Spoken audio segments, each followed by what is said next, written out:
So in this video, I want to talk about what does it mean to be spiritually gifted? Spiritually gifted.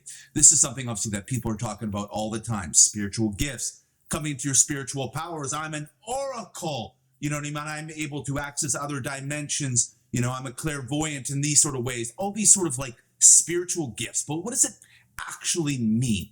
Like, how do we tell if we're someone who's spiritually gifted? And so I want to break this down in the most simplest way possible. So there's two parts to what makes someone spiritually gifted or spiritually talented. I know it sounds kind of gross, like you want to fucking vomit in your own mouth when you're like spiritually talented. What are you doing, Jamie? This is some self-righteous bullshit. But I'm just going to explain it because this is important to know. So to be spiritually gifted, it means that we can access a lot of energy. It means energetic access. And when I say energetic access, I mean the crown, right? So our crown is how we access energy up here. It's how we access the divine realm, the ancient sort of stratosphere. It's where we access that relationship to the divine, is through our crown. So the proportional openness or receptivity of the crown chakra is our access to energy in the energetic field. Think of the crown as this big sort of funnel for divine, holy, sort of ancient energy in the energetic sort of stratosphere up here, right? So when we're someone who's spiritually gifted, it means that our crown is going to be accessing a lot of energy. But here's sort of the real important asterisk of this, which is where the spiritual community sort of fucked, is the spiritual community gets so, hoity-toity about, I can access all this fucking energy and I can, my crown is so open. And sometimes they're taking on so much of other people's shit. I call this the empath's ego. When the crown is so open, but there's nowhere for the energy to move, means we're accessing, we're taking on other people's energy. We're taking on this fucking entity who's just showed up at the door. We're taking on all this energy, but there's nowhere for the energy to go, right? So the crown is really open, which means we've accessed the spiritual gift. But the other piece, so we access energy, right? So energetic access is sort of spiritual talent or a spiritual gift. But let's talk about like coming into maturity of your spiritual gifts, coming into mastery of your spiritual gifts is the level of attunement, execution, and nuance for how you move energy in your body, right? So access to energy is sort of like the raw spiritual gift talent. Like your raw gift is my crown is accessing all this energy. But so much of spiritual community doesn't really actually know how to execute and use that energy. And the other piece is the root chakra. So if the crown is really open, it means that we're accessing a lot of energy. We're spiritually gifted, but we haven't come into maturity or mastery of those spiritual gifts because the energy has nowhere to go. What that's going to create is a big swirl. It's going to create overwhelm. It's going to create you're accessing a lot of energy, but there's nowhere for that energy to go. So it's going to create this very sort of higher vibrational swirl that can't come down to earth. When our crown is open, but the root chakra is blocked and there's a barrier, what that essentially means is that there's nowhere for the energy to go. And we're going to live in sort of this unlived potential of our spiritual gifts, which means we might be someone who's like has these gifts, but we're not able to execute on earth. We're not able to take that gift and really utilize it into like a tangible business or a tangible way to make money or a tangible sort of structure and system to kind of go on the path and really execute on that energy.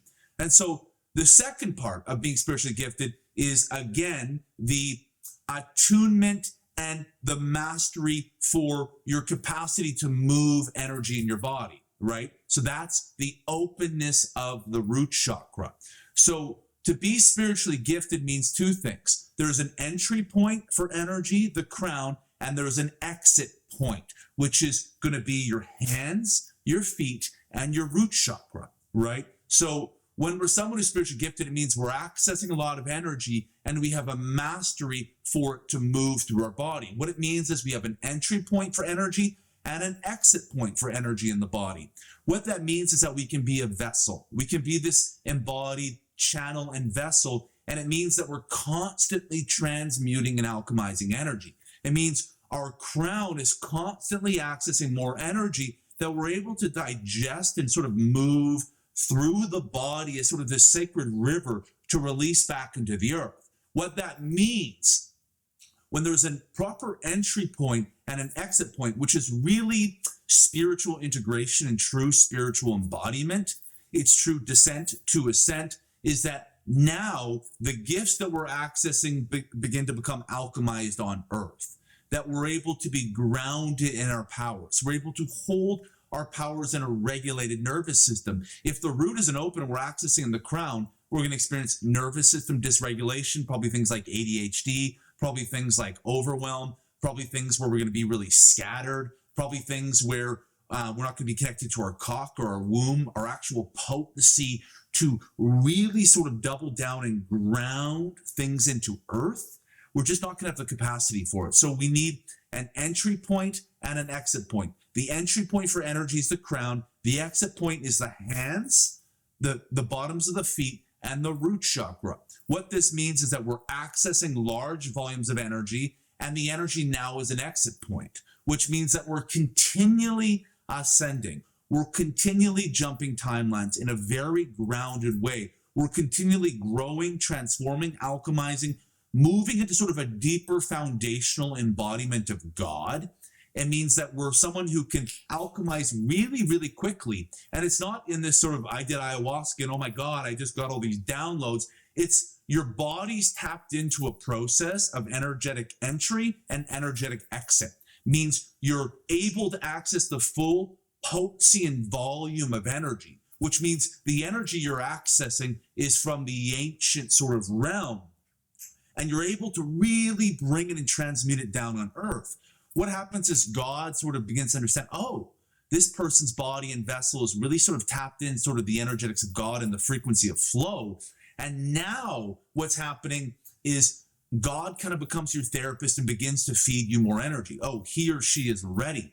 They have an entry point and an exit point for energy. This is where you can, in a very grounded way, jump timelines. You can alchemize really difficult experiences to realign to the God center really, really quickly.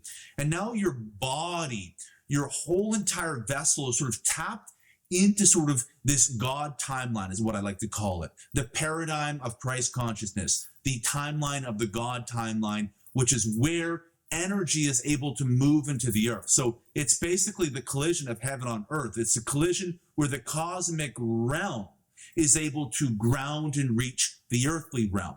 This is the place where really spiritually talented and gifted people are actually able to tangibly execute their gifts here on earth. It doesn't remain as this sort of higher vibrational frequency. They can't ground down on earth.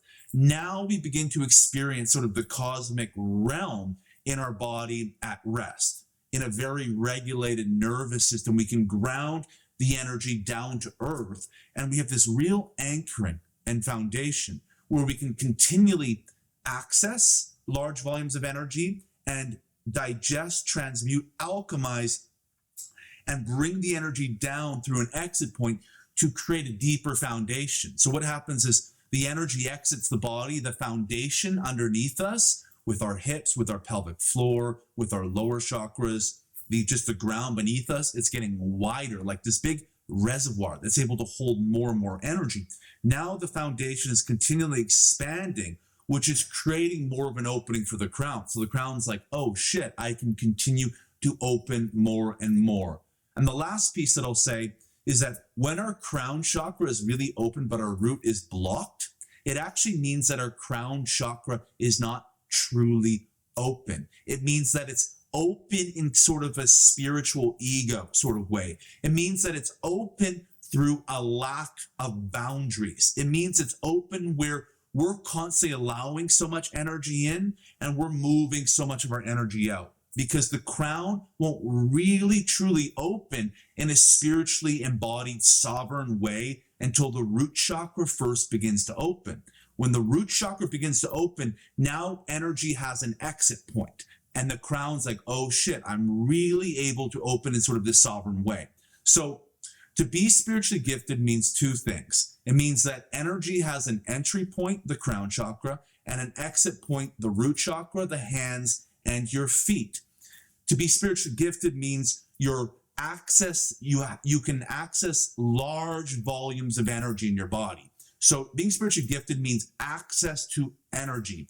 People who are spiritually gifted are accessing large volumes and quantities of energy often. And the second part, the spiritual embodied piece, the mastery piece, is that they have the attunement and skill to move that energy. Really what it means is they have an exit point through their lower chakras for the energy to ground down on earth. So now they can access the energy and transmute the energy through their body to create a deeper foundation to receive source and God.